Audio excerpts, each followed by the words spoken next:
Salam sigap dan shalom.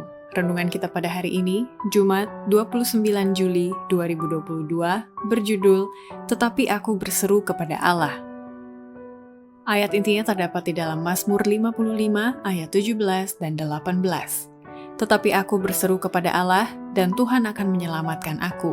Di waktu petang, pagi, dan tengah hari, aku cemas dan menangis, dan Ia mendengar suaraku.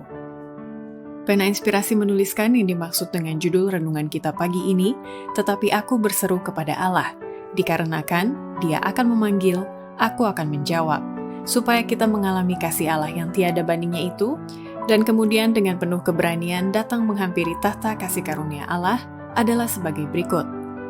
Pertama, alasan kita perlu mengikuti teladan hidup Daud dengan berkata, tetapi aku berseru kepada Allah, agar kita dapat memahami kehendak Allah dan melakukan satu pekerjaan yang dipercayakannya itu dengan benar.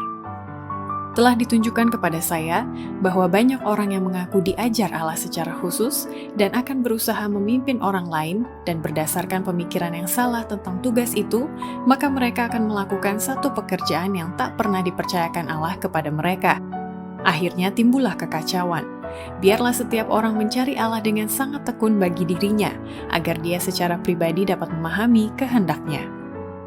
Kedua, alasan kita perlu mengikuti teladan hidup Daud dengan berkata, tetapi aku berseru kepada Allah, agar kita sanggup menghadapi segala jenis pencobaan dan kesusahan di mana-mana, selagi Yesus masih dapat ditemukan sebagai pengantara, imam besar kita di surga.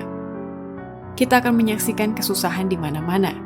Ribuan kapal akan terlempar ke dalam laut, para pelaut akan tenggelam, dan jutaan nyawa manusia akan dikorbankan. Kebakaran akan terjadi secara tidak diduga-duga, dan tidak ada upaya manusia sanggup memadamkannya. Istana-istana dunia akan disapu bersih oleh api yang ganas. Kecelakaan kereta api akan makin sering terjadi. Kekacauan, tabrakan, dan kematian secara mendadak akan terjadi dalam lalu lintas perjalanan yang sangat luas. Kesudahan sudah dekat, pintu kasihan segera akan tertutup. Oh, marilah kita mencari Allah selagi Dia masih dapat ditemukan, serukanlah namanya selagi Dia dekat.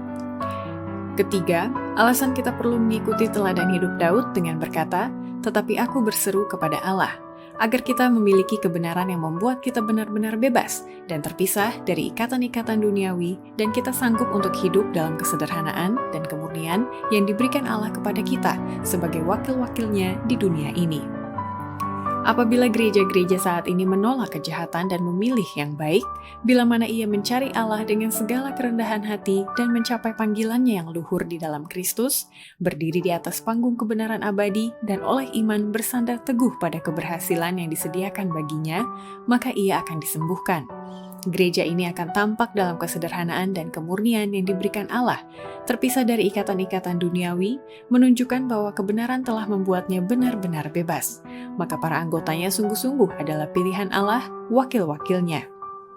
Keempat, alasan kita perlu mengikuti teladan hidup Daud dengan berkata, tetapi aku berseru kepada Allah, agar kita senantiasa menaruh minat untuk mencari pengetahuan akan Allah dengan selalu memandang tabiat Kristus untuk bisa memperoleh kekudusan, sehingga pengharapan kita mau ke surga tidak menjadi sia-sia.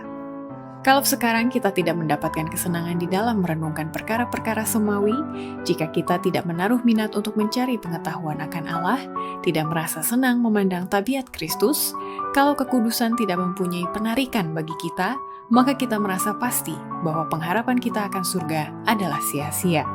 Penyesuaian yang sempurna dengan kehendak Allah merupakan tujuan luhur yang harus tetap ada di hadapan orang Kristen. Demikianlah renungan kita pada hari ini, kiranya Tuhan memberkati kita semua.